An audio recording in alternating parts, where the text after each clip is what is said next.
Di ba ano ka na, hindi ka na Vera Files?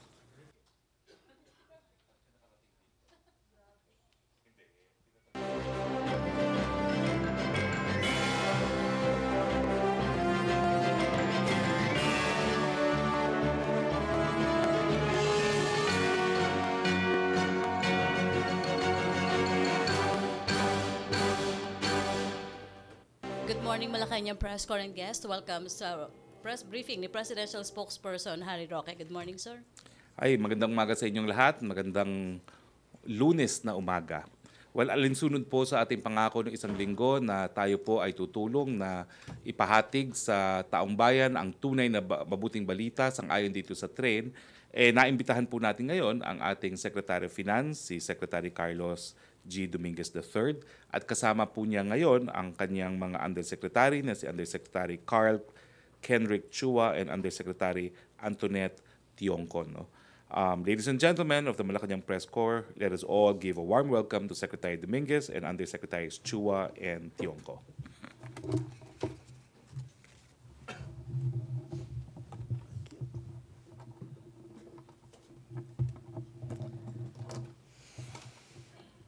Fellow workers in government, friends in the media, good morning. Today, our team will present to you the highlights of the tax reform for acceleration and inclusion, or TRAIN, the first package of our comprehensive tax reform program, which was signed into law as RA 10963 on December 19, 2017.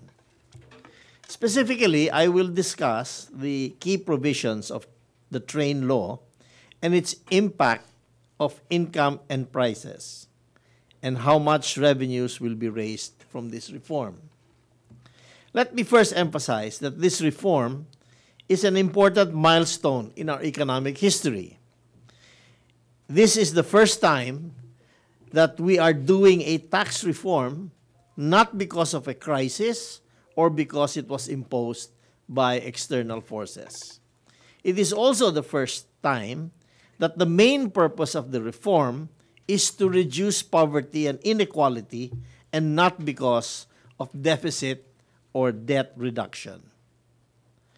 TRAIN is the first step to once and for all correct our unfair, complex, and inefficient tax system. Package 1 corrects the long-standing inequality of the tax system, thereby giving relief to 99% of taxpayers after 20 years of non-adjustment while broadening the tax base. Here are the key provisions of TRAIN. First, everyone's first 250,000 pesos of annual taxable income, which the tax is around 21,000 pesos, is exempt from income tax. For the annual income between 250,000 and 400,000 pesos, the tax rate now is 20% of the excess over 250,000 pesos. So there should be no fear in breaching the exemption threshold, as only the excess will be taxable. In addition, the first 90,000 pesos of the 13-month pay and other bonuses is exempt from income tax. 99% of taxpayers will pay less income taxes. Only the top 1% with taxable income above 8 million pesos will pay more, because this is the mandate of a progressive tax system that is contained in our Constitution. For example, the minimum wage worker in Manila with 12,000 pesos monthly salary will continue to be exempt from personal income tax. A clerk who receives a monthly salary of 15,000 pesos last year paid 7,000 pesos in taxes. This year, because of TRAIN, he will now be exempt. So he will have an extra 7,000 pesos that will not be deducted from his withholding tax. A call center agent with a monthly salary of 21,000 pesos used to pay almost 22,000 pesos every year in taxes. He will no longer pay anything in income tax under the tax reform. A public hospital doctor who has an average of 57,000 pesos a month will take home 48,000 pesos more this year because of the lower tax rate. So basically, what will happen is for those people who pay 250,000 pesos and above, they will receive more or less 1 month's take-home pay every year, extra. So this was the promise of President Duterte during the campaign, and he has fulfilled it. The following are the rest of the proposed tax schedule for 2018. For annual income between 400 and 800,000 pesos a year, the tax rate is 25% of the excess over 400,000 pesos plus 30,000 pesos. In the past, the tax rate was 32% in excess of 500,000 pesos. For annual income between 800,000 and 2 million pesos, the tax rate is now 30% of the excess over 800,000 plus 130,000 pesos. For annual income between 2 million and 8 million, the tax rate is 32% of the excess over 2 million plus a tax of 490,000 pesos. And finally, those earning 8 million pesos and above will be subject to a higher tax rate of 35% of the excess plus 2,410,000 pesos. These rates will further be reduced starting on 2023. The next increase is in the oil excise tax. Congress approved various rates depending on the oil product. For example, excise tax on diesel per liter is 2 pesos and 50 centavos in 2018, 4 pesos and 50 centavos in 2019, and 6 pesos in 2020. On the other hand, the excise tax on gasoline per liter will be 7 pesos in 2018, 9 pesos in 2019, and 10 pesos in 2020. This means that starting around late January 2018 or early February, the indicative pump price for diesel will be around 35.6 pesos per liter for gasoline and 49.8 pesos per liter for gas. Our analysis shows that the overall inflation might be increased by 0.7% due to higher oil prices in 2018, of which food prices may increase by up to 0.3%, and transportation will be up probably 0.1%. This is rather manageable, especially when compared to the savings from the lower personal income tax. History supports this analysis. Between January 2016 and January 2017, diesel increased by almost 14 pesos, which is an equivalent increase of 76%. However, inflation remained stable. Food and transportation and electricity, gas and housing and water did not increase significantly. Rice, together with other essentials such as pork, sardines, fish, and noodles, did not have a significant increase despite the huge increases in diesel from January 2016 to January 2017. To protect the poor and vulnerable from the impact of these moderate increases in prices due to the increase in oil excise, the DSWD is mandated to provide a targeted cash transfer to the poorest 10 million households in the amount of 2,400 per year in 2018, 3,600 per year in 2019 and 2020. This will be implemented in the first quarter of 2018. DSWD will identify beneficiaries based on the listahan, the Panpatawid Pamilyang Pilipino Program and the social pension beneficiaries. The budget for the unconditional cash transfer is included in the 2018 budget, totaling 25.7 billion pesos. On coal, Congress increased the excise tax on both domestic and imported coal from 10 pesos per metric ton to 50 pesos, 100 pesos, and 150 pesos in 2018, 2019, and 2020 respectively. Domestic coal will be continue to be exempt from VAT.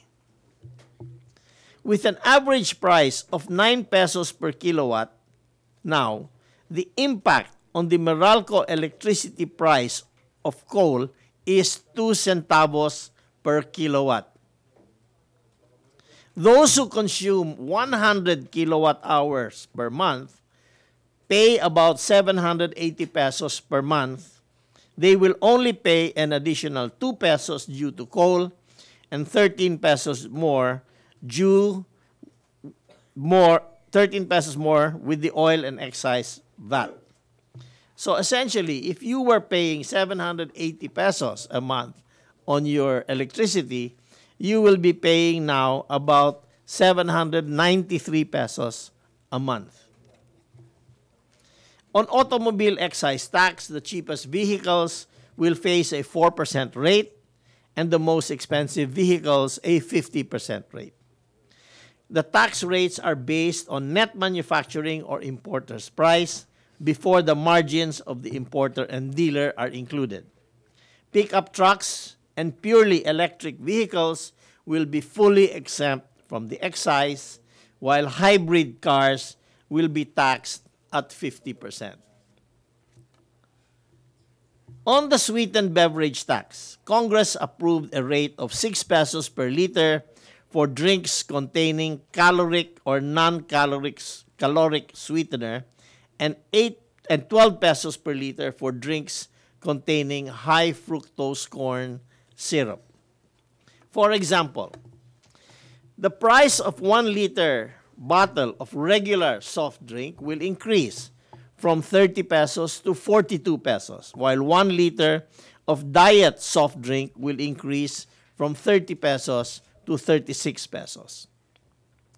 This tax will minimize the consumption of soft drinks, as this is not good for your health. The 3-in-1 coffee and milk will be exempted.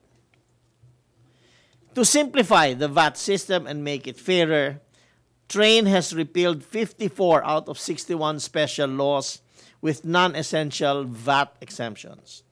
Cooperatives will remain exempted. Starting this year, condo and association dues will also be exempted. On the other hand, medicines for diabetes, high cholesterol, and hypertension will be exempted starting 2019. The exemptions for PAGCOR and casino, domestic coal, renewable energy, credit surety, countryside barangay business enterprise, mini hydro, and tourism will not be removed. Purchases of senior citizens and people with disability continue to be exempted from VAT. For the average Filipino, this will not have an impact as the removal of exemption will only affect groups enjoying it. While with Train, Congress passed 2/3 of what is needed of the needed revenue for 2018. They are expected to pass Package 1B within the first quarter of the year to help us achieve our revenue and deficit targets. These include estate tax amnesty, general amnesty, motor vehicle tax, user tax, and relaxation of bank secrecy and automatic exchange of information. Let me now briefly mention the fiscal impact of TRAIN. Over the course of 5 years, we will raise over 786 billion pesos in revenue with this law. These revenues will fund the President's priority social and infrastructure programs. In Package 1, Congress passed 2/3 of the needed revenue for 2018, and it is expected to pass the balance in early 2018 to help us achieve our revenue deficit targets. This year, we aim to generate a total of 129 billion pesos in revenue, with 89.9 billion under Republic Act 10963 and the balance of 38.9 billion pesos under Package 1B. To have an idea what the tax reform can fund, it can fund 629,120 public school classrooms, or 2,685,101 public school teachers, or 60,483 rural health units, or 484,326 barangay health stations, or 1,324 provincial hospitals, or 35,745 kilometers of paved road, and 786,400 kilometers of temporary bridge upgrades, and 2,665,763 hectares of irrigated land.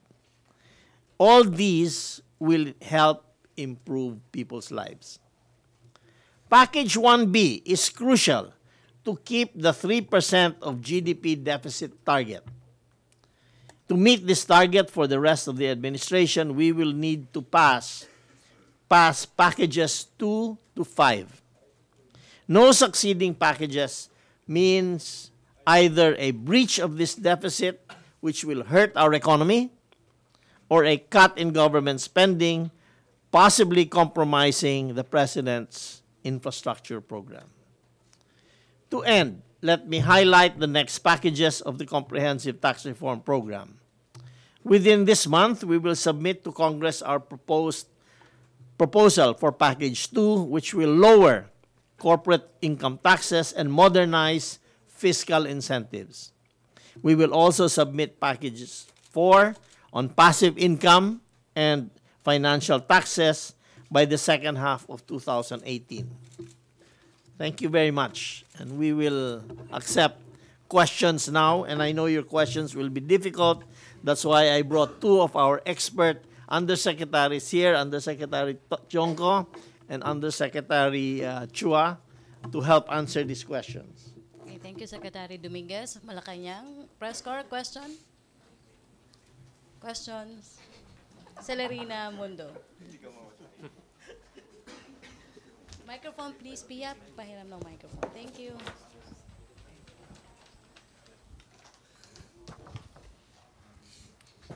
Good morning. I'm Celerina Monte from Manila Shimbun, Japanese newspaper. Sir, you have mentioned that Package 2 will be submitted within the month and 4 will be by the middle of this year. How about 3 and 5? I believe there are 5 packages. When do you intend to submit that? Yes. Package 3 will be also submitted within the year.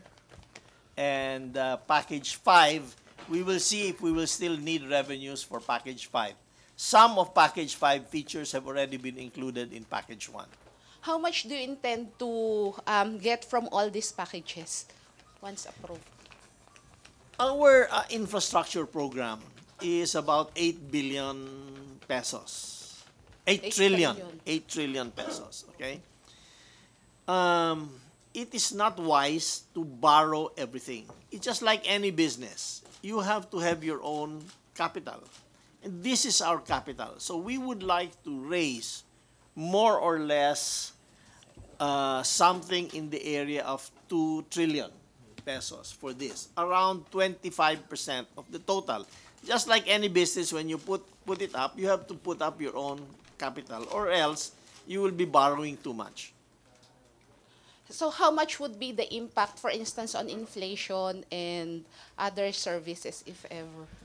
Our estimates, and these are confirmed by the estimates of the central bank and the NEDA, it will increase by about 0.7%. No, overall, all the tax Seven ten, packages. about that, around that much, because the other tax packages are not so much increasing taxes. It is just making it fair. I'll give you an example, okay? For the taxes on what do you call this? Passive income, like your interest. Okay, when you put their money in the bank, you get an interest, right? However, the government or the BIR will take 20% of the interest that you pay, right? That is if it is in pesos less than 5 years. If it is in pesos more than 5 years, no tax. Okay?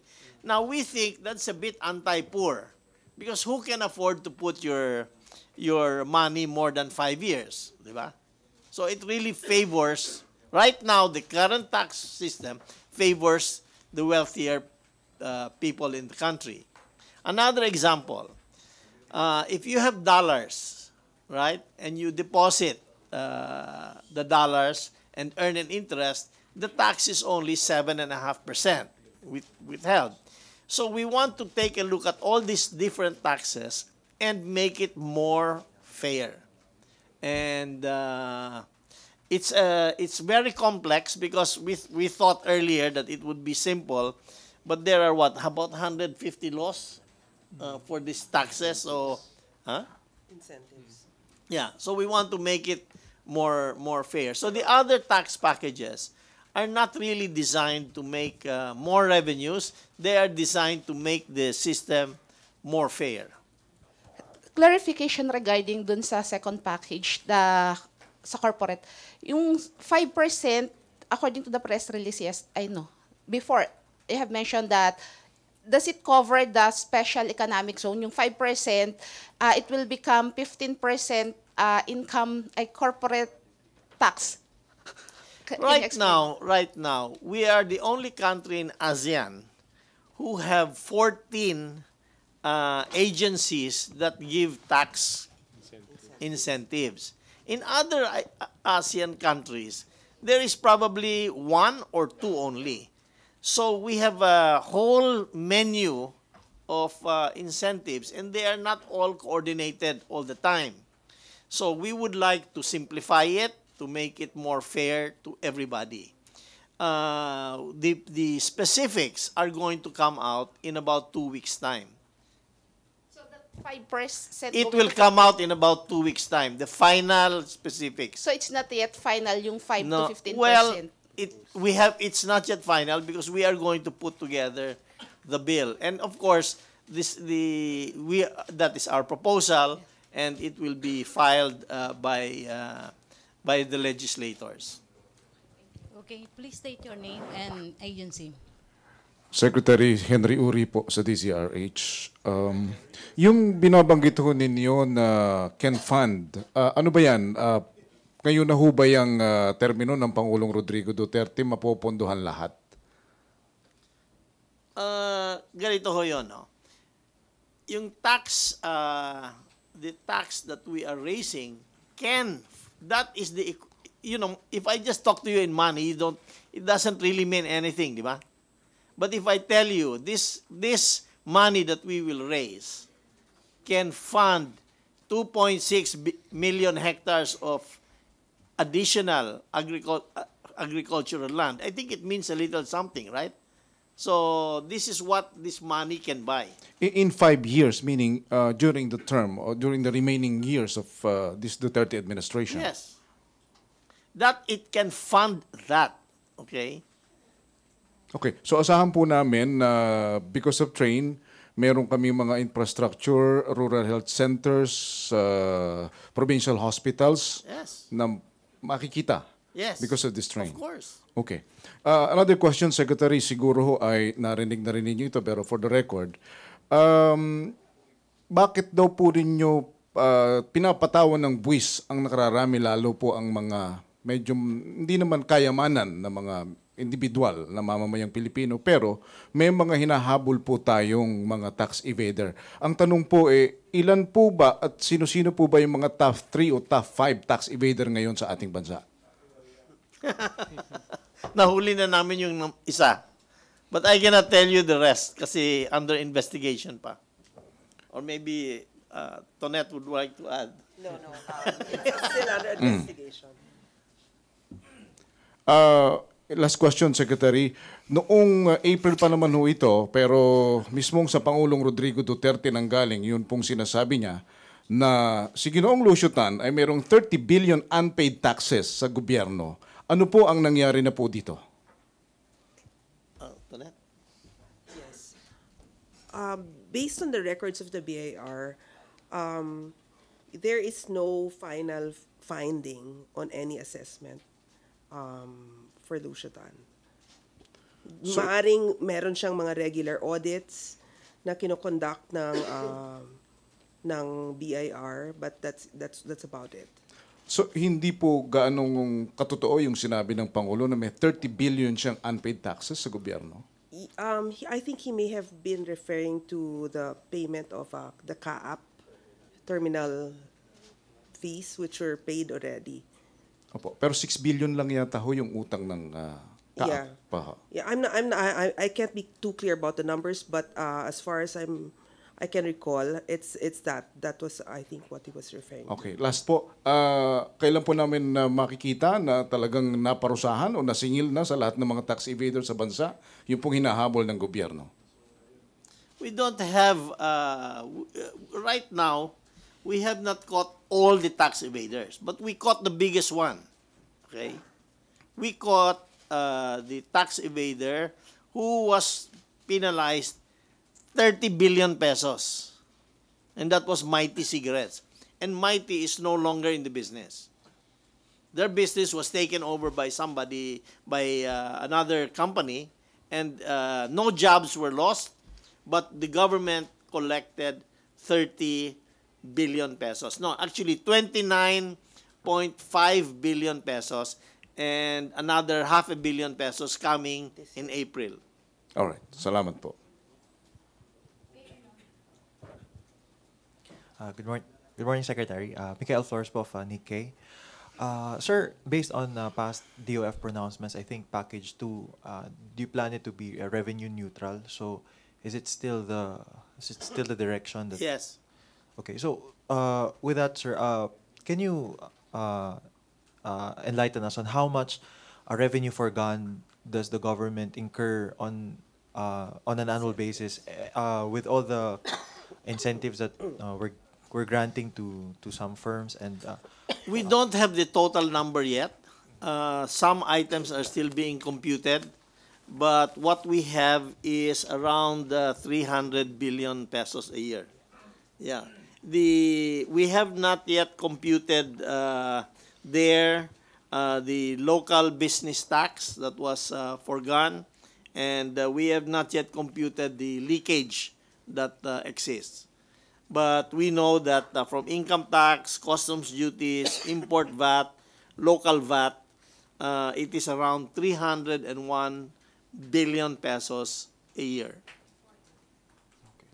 and you mentioned also that there are a lot of investment promotion agencies which grant different Yes, kinds of 14. incentives. 14. 14, no? 14. 14 investment promotion. So under package 2, do you plan to consolidate all these into just a single agency which will grant incentives? No, what we plan to do is we plan to expand the coverage of the Fiscal Incentives Review Board to cover all the incentives given, not only the incentives given to government agencies.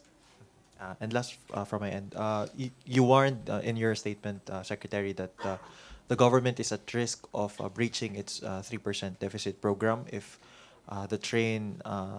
if the subsequent train packages are not enacted. So No, I did not say that. I said the government will not breach the 3%. No, I mean, if the train packages are not passed, Then there we is- have two options. We can pass more laws or we can reduce expenses. Thank you. Okay, thank you, Pia. Good afternoon, Secretary. Just want to ask for concrete or specific projects that we might have already earmarked that will be funded by the first tax reform package. We know that these will go to infrastructure and development projects, but do we have specific projects? Yes. Which ones? Right now, we have the Kaliwa Dam. We have the Chico River Dam. We have the train between Clark and Calamba. We have the train, the railway between Digos and Tagum. And we have numerous road projects. We can give you a list from the NEDA. I'll get the list from the NEDA and provide it to you. Sir, safe to say all the NEDA approved projects will be funded by Yes, the of tax course. reform Yes, package. of course. Sir, next question. Has Malacanang seen the other packages? Has the President seen the other proposed packages? He's been briefed, yes. And so the package 1B will be sent to him first before to Congress? Before being No, sent to no. Congress? It's already there. It's already in Congress. Okay. Yeah. Sir, can we expect the President to also certify as urgent? Yes. Those others. I think that has He been committed. certified as urgent already. No, it's only for We have to recertify it. Yeah, okay. Yeah, he will. Sir, he's committed to doing that. I believe so. Okay. Okay, question, MPC? Ace Romero, happy birthday. Happy Birthday po niya today. Secretary Dominguez, I'll just ask, when do you intend to issue the dollar, the samurai, and panda bonds? The panda bonds are actually pending approval by the monetary authority in China. That's the usual process.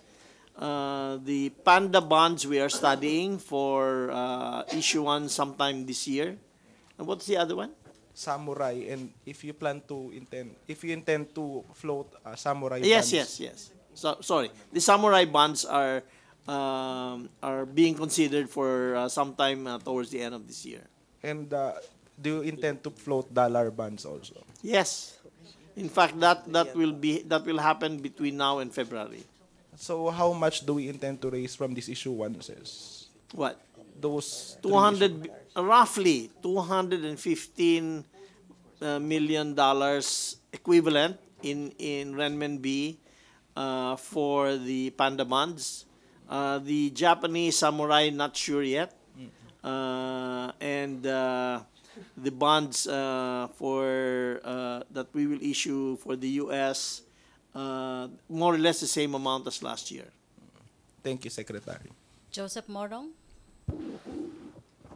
Sir, good morning. You mentioned kanina, no, late January or early February dapat mararamdaman yung effect ng train on the oil excise taxes, oil prices. Pero meron na mga recent increases, di ba? So it will be this increase on top of the ones we're going to have. No, we are saying the increases due to the additional excise taxes will be felt upon the withdrawal or consumption of all the taxes that of all the fuel that was withdrawn prior to the train.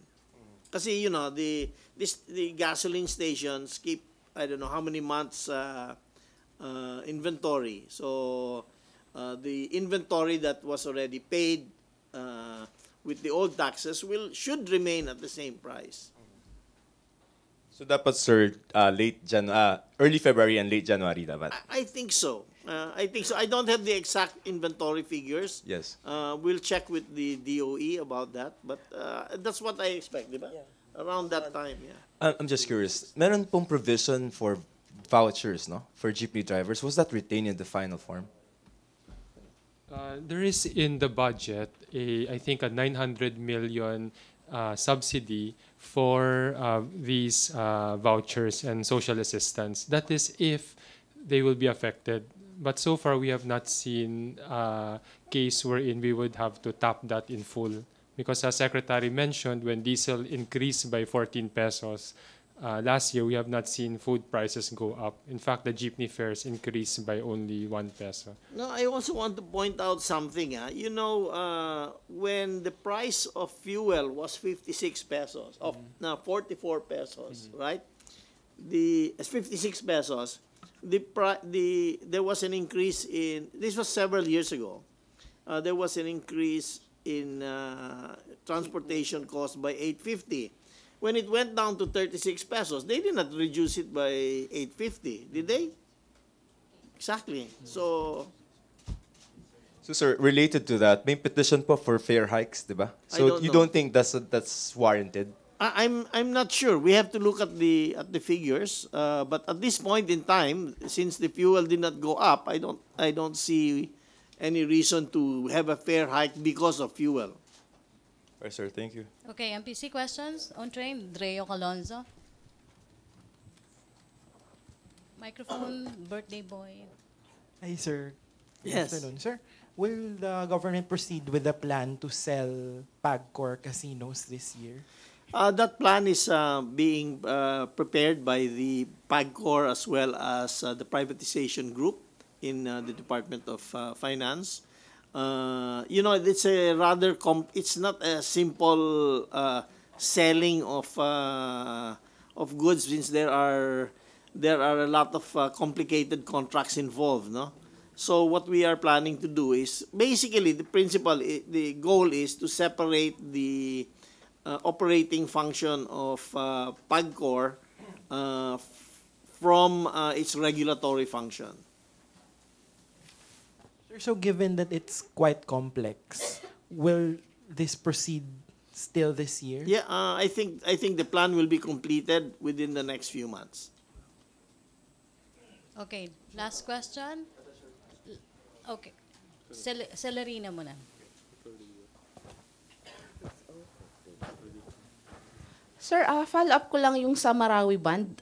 Meron na bang plan to issue that? Kasi I believe Yes, there is a plan to issue the Marawi Bond.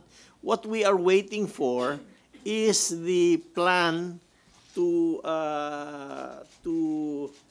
rehabilitate Marawi. You know, the financing only follows the plan.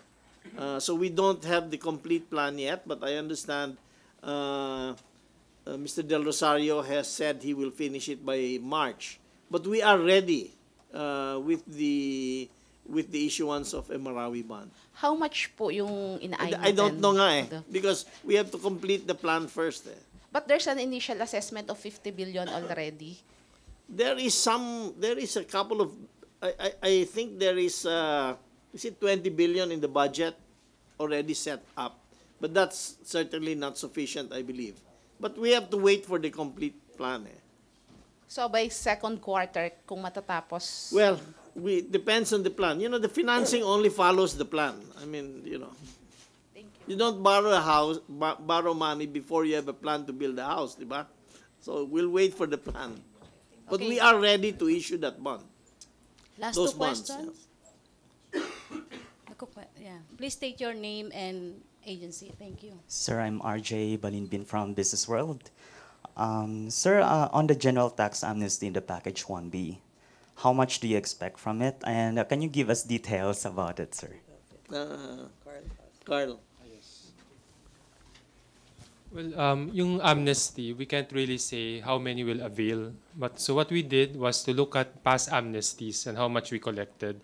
I think in the 2008 amnesty, we collected 13 billion. That's around 0.07% of GDP. So we used the same estimate. and that is around 26 billion, if I'm not mistaken. Double na? Double, yes, because our GDP has practically doubled. But it really depends on who will avail. Thank you, sir. Sir, what about the implementation of the attrition law this year? How do you plan to push for the implementation? Yeah. Well, first of all, I'm happy to report that the collections of both the BIR and the BOC have exceeded the threshold for applicability of the attrition law. As of the latest numbers that came in, the BOC collected 97.86 of the collection target, and the BIR collected 97.19% of the collection target. So all in all, because the threshold is 92.5, so on an overall basis, they've already exceeded the attrition target. We will see how that works out as you break them down per district, per office, whether those lower offices have met their targets. But, you know, as a general rule, they've exceeded the target, the 92.5 threshold for that issue, though. Okay, thank you. Last question on train, Joseph Morong.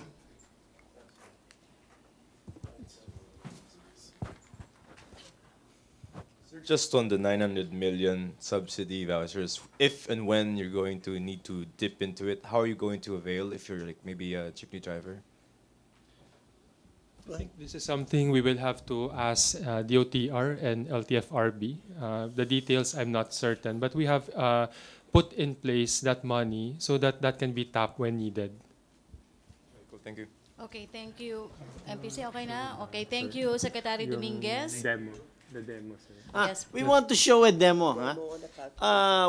It's on our website, if you don't mind. It will show you how much tax you will not pay, and we also have an estimate on how much increase in expenses you have.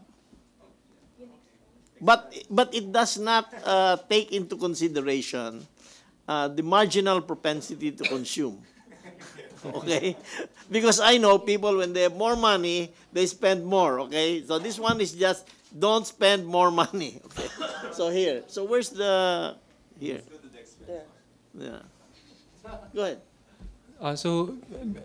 Basically, you have heard many questions about what is the total impact of the train. So there is the positive part, which is the lower income tax. And there's also the slight increase in the prices that you have to pay because of the small inflation. And if you buy products such as sugar, sweetened beverage, and oil. So we developed this so that we can explain to the public what is the real impact. So if I will just demo, so here, if you go to the www.taxcalculator.ph, which will be now live for everyone to check, you can input your marital status, so single or kasal, let's say kasal. And then dependent, maybe you have 2 dependents. Complicated. Okay. Now, okay, under the current tax system as of this year, these 2 do not matter. But because we are comparing with the previous system, which takes into account your marital status and your dependents, you have to input that. And then you put your gross. Let's say your gross is 50,000 per month. And then you are private sector, and then your spouse, because you file together, is, let's say, 30,000. Okay, and then you click the calculate. And it is as simple as that.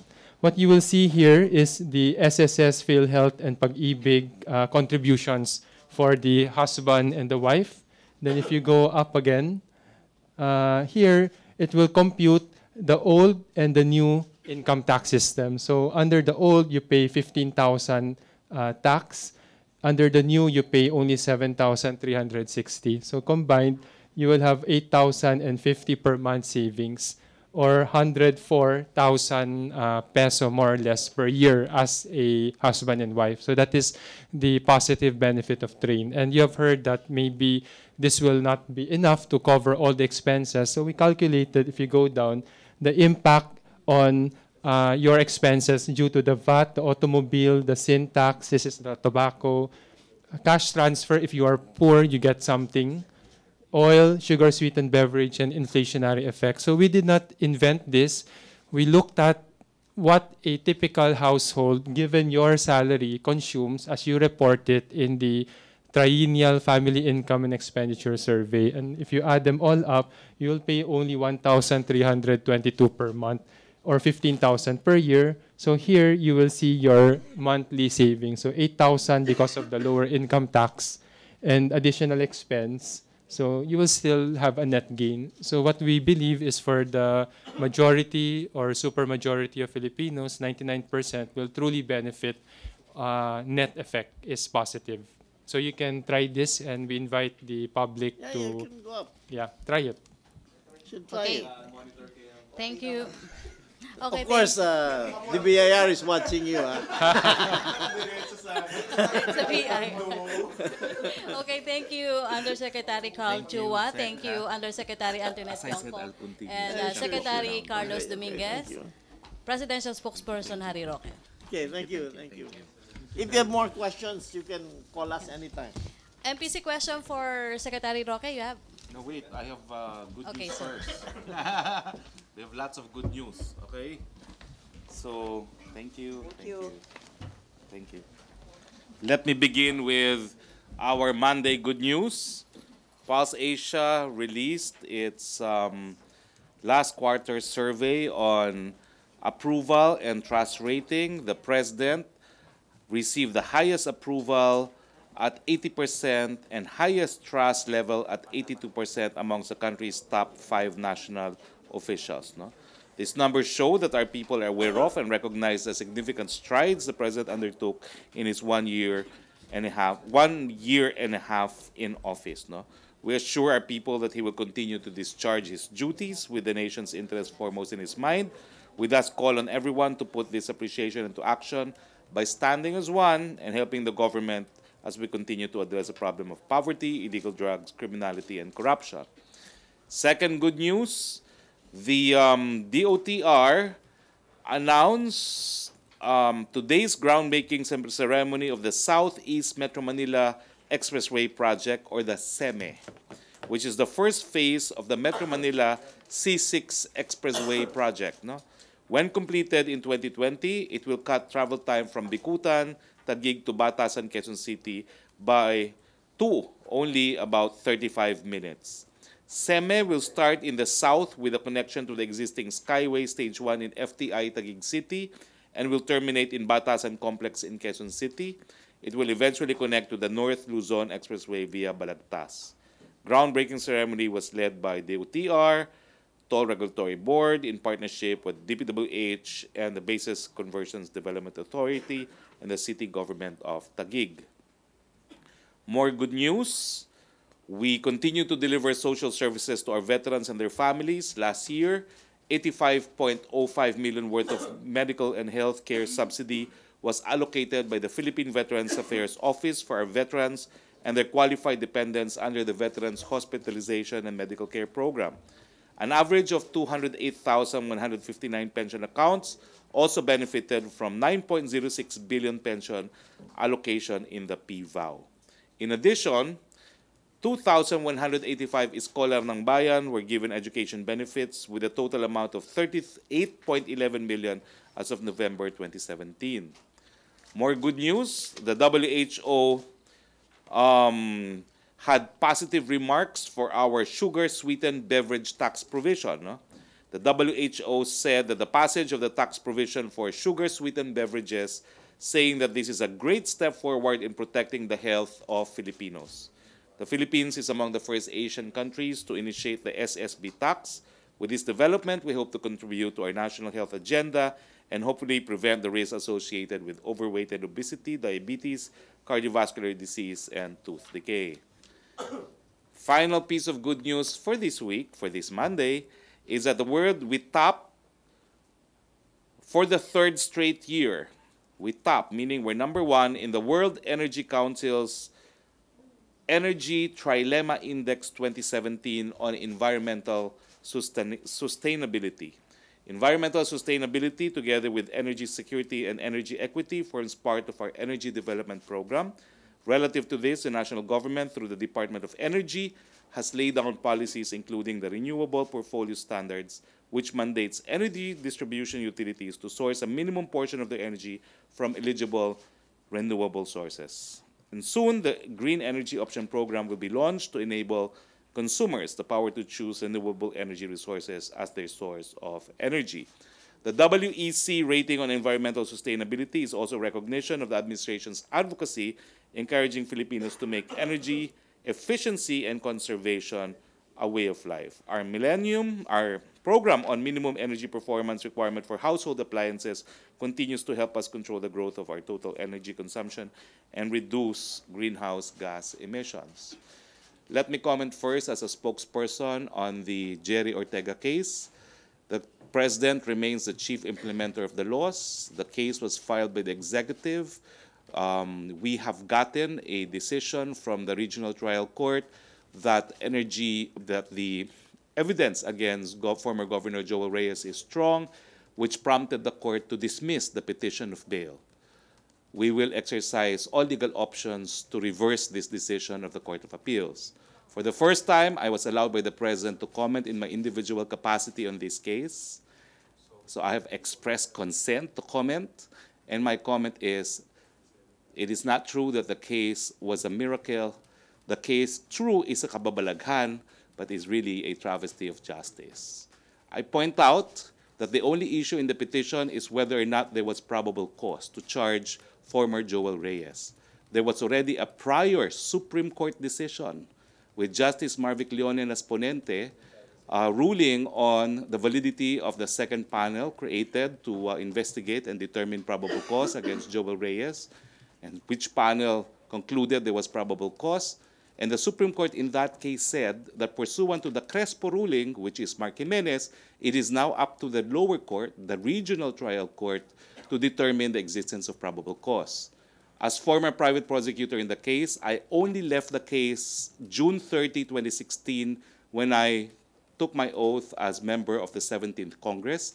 At that time, we had concluded presentation of all evidence for the prosecution, and the defense had already concluded its presentation of evidence, and there was already a decision of the lower court that evidence of guilt was strong against former Governor Joel Reyes. So I find it alarming that this CA decision, number one, overruled an earlier Supreme Court decision, and number two, arrogated its own judgment for that of the Regional Trial Court that had the opportunity to physically accept the evidence, observe the demeanor of the witnesses, and concluded that there was, in fact, probable cause. This is a very sad development for freedom of the press in this country, given that the murder of Jerry Ortega is a classic case of extralegal killing, since Jerry Ortega was both a member of the journalism profession, he was a journalist, and he's also an activist. EO 35 classifies a killing of both journalists and activists as extralegal killings. No? And of course, we condole with the family of Jake Makasait. Jake, as you know, is a long-term publisher of Malaya. We consider his death to be a big loss to Philippine journalism. Aside from being active in publishing Malaya and being active in the Mosquito Press during the martial law years, Jake was best known for wanting to be cited in contempt rather than be silenced even by the court. In one Supreme Court decision, he was cited in contempt because of his remarks about the so-called Majestic Seven, alleged judges in cahoot with alleged corrupt justices of the Supreme Court. He preferred to be cited in contempt rather than surrender his independence as a journalist. I had the privilege to work with Jake Makasait in connection with the libel cases filed by the former first gentleman against a number of libel cases. He was very maverick and insisted, let them file charges against me because I consider them as badges of honor. He will be missed, both by me personally and by the nation. Questions now. Joseph Morong.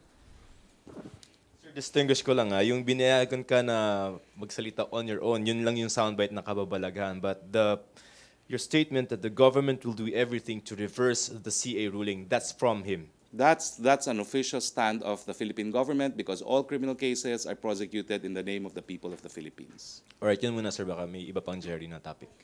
Pia, may follow-up question? Celerina Monte. So, sir, what does the government intend to do? Like, will there be any filing of any appeal or? Because of my awkward position, I can say that I think the government will exhaust all remedies, including filing first of a motion for reconsideration, having said that there was a prior Supreme Court decision that it is up to the regional trial court to determine the existence of probable cause, which had been already determined by the regional trial court.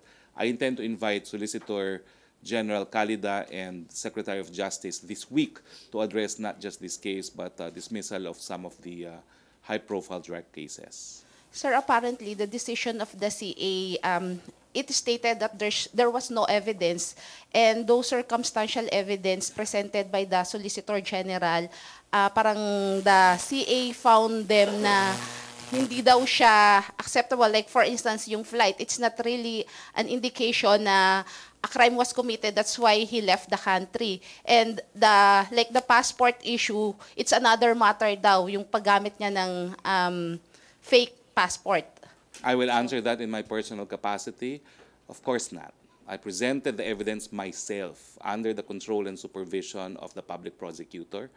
Every point that the witness Bumar testified to was corroborated by other evidence and other testimonies, other witnesses. There is nothing in the testimony of Bumar that was not corroborated by another witness or by physical evidence. We made sure of that.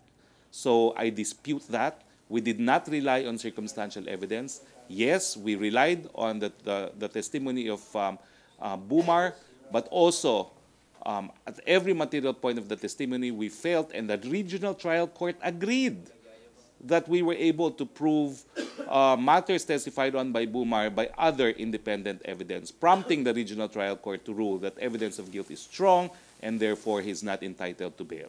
Sir, specifically cited rin yung 300,000 supposedly left when 6 armed men chased them. Supposedly that would be corroborated raw by the other witnesses, and yet that important incident was not corroborated by the other witnesses. It's only Edrad, or it was only Bumar who claimed about that incident. Well, you see, it was only Bumar that lost the money. But what were the corroborating evidence? No, the corroborating evidence include the testimony of Marlon Recamata, who testified on the organization of the hit squad. There was also the testimony of Mr. Arandia and Mr. Armando Noel on the procurement of the murder weapon, the constant communication between them and Bumar, and the surveillance conducted on Dr. Ortega, the payment for the job, and the procurement of money from the house of Mario Reyes from Ava, and we even had physical evidence of the entry in Ava, and the escape of the suspects. Of course, the declaration of the Court of Appeals that flight does not necessarily mean guilt runs contrary to bulk of jurisprudence, very clearly ruled upon by the Supreme Court that flight is evidence of guilt. Sir, last, do you think the CA just became choosy in defending its decision? I do not know how they came up with this decision, but it was not unanimous. They've had to create a special division because 2 lady justices dissented from the decision. Okay, thank you, Celerina. Other issue, last question? Other issues. Pia? Follow-up ka, Henry? Other issues. Pia? Sir, there was a petition filed by the NUPL seeking to asking the courts to rule as unconstitutional the martial law extension, and they were saying that this is because martial law extension is more a threat against dissenters and activists than actually meant to quell an actual rebellion. Any comments on this from Malacanang? Well, we can certainly defend martial law as it has been reviewed already by both houses of Congress, and both houses of Congress voting jointly concluded that there is both factual and legal basis. 2 branches of government have already ruled that martial law is constitutional, and we're confident that the government, the executive, can defend its position in the Supreme Court as well. Certainly, since martial law has been imposed twice already, we have not had any documented cases of persecution against anyone. Sir, I think this is coming from the sentiment that the NPA were identified, as well as the legal fronts, identified in the request for extension as targets of martial law, differing from the previous requests for martial I law. think the branding the NPA as terrorists is separate and distinct from martial law. They were branded as terrorists because they are terrorists. Okay, thank you. Last three. Henry to be followed by Pia, then RJ, last Joseph Morong. Secretary, on about train pa rin, although ito naman is side ng palasyo, meron hong gagawing challenge si Congressman Antonio Tinio sa Supreme Court. Sinasabi niya na regressive, anti-poor itong train at kinu-question niya yung procedural matters noong pagka-aproba nung ratifikasyon ng batas. Ano ang sagot ng Malacanang dito? Well, of course, this is a law duly enacted by Congress. It enjoys the overwhelming presumption of constitutionality. But going beyond the presumption, number one, on the issue of regressive, I think Secretary Dominguez and his team were able to answer that. It can't be regressive because the poor and the middle-income earners stand to benefit from train. And secondly, on the challenge on the procedural aspect of it, this is a decided case, Astoria versus Villegas, enrolled bill doctrine. As soon as the Senate President and the House Speaker affix their signature, it is a certification that all processes have been complied with, and that's entitled to much respect on the part of a co-equal branch of government, which is the courts. All right. Enrolled Bill Fury, Astorga versus Villegas. Pia Thank you, sir. Gutierrez. Pia Gutierrez. Sir, regarding the allegations against CHED Chair Patricia Licuanan on her foreign trips, first, sir, is the President aware of these allegations, and what can he say about these allegations? I believe she traveled 8 times in the past few months, and did she actually secure the authority of Malacanang for her to travel, sir? She said so, but what I'm not sure as of now is, number one, if there's been a formal complaint against CHED Chair Licuanan, and number two, if it's been received by PMS. Unlike other cases, there were actual complaints received by PMS, duly furnished our office. No? I'm not sure there is such a complaint, although I'm aware that Congressman Nograles recently spoke out against these trips. Needless to say, the President always looks on and investigates all these reports. It would help if it's formally filed. All right, sir. Sir, on another topic, aside from the Pulse Asia report, may lumabas na rin po na SWS survey, and it showed that 70% of Filipinos believe that President Duterte is a better president than former President Pinoy. What can Malacanang say about this? I think the survey proves what we already know as a fact. Okay, thank you, Pia. Incidentally, in addition to 70% believe that he's a better president, 86% believe that the president is taking on the right direction. That's again a fact. Thank you, sir. Thank you, RJ. Sir, Senate President Pimentel said last Saturday that he will soon file a resolution on CONAS for federalism. Was CONAS discussed in the palace? No, it has never been discussed in the palace. Of course, the president has expressed a preference for CONAS, but there has not been any formal discussion. It is a decision made by Congress itself. Has the palace submitted an official proposal on federalism to the House or Senate? Not the palace, PDP Laban has. Okay. Thank you, sir. Okay, thank you, RJ. Last question, Joseph Morong. Related, will Malacanang certify that bill as urgent, the federalism by Coco? Well, let's just say that as of now, it hasn't been certified. I will check with the president if he's inclined to have it certified as urgent, although both houses of Congress have identified, okay, CONAS and constitutional revision as part of their legislative priorities. Sir, ano yung magiging priority? BBL or federalism? That's really up to Congress. Not the palace? Because, Not the palace. You know, Congress, it's an executive commitment. Well, Congress is still a separate branch of government. We leave it to the leadership and the members of the Congress to agree on their legislative priorities. The president will not push for the BBL? The president has been pushing for BBL, but it's up to Congress because your question is, what will they prioritize? That's up to them. Okay, thank you, Joseph. Thank you, Presidential Spokesperson Harry Roque. Thank you and happy birthday.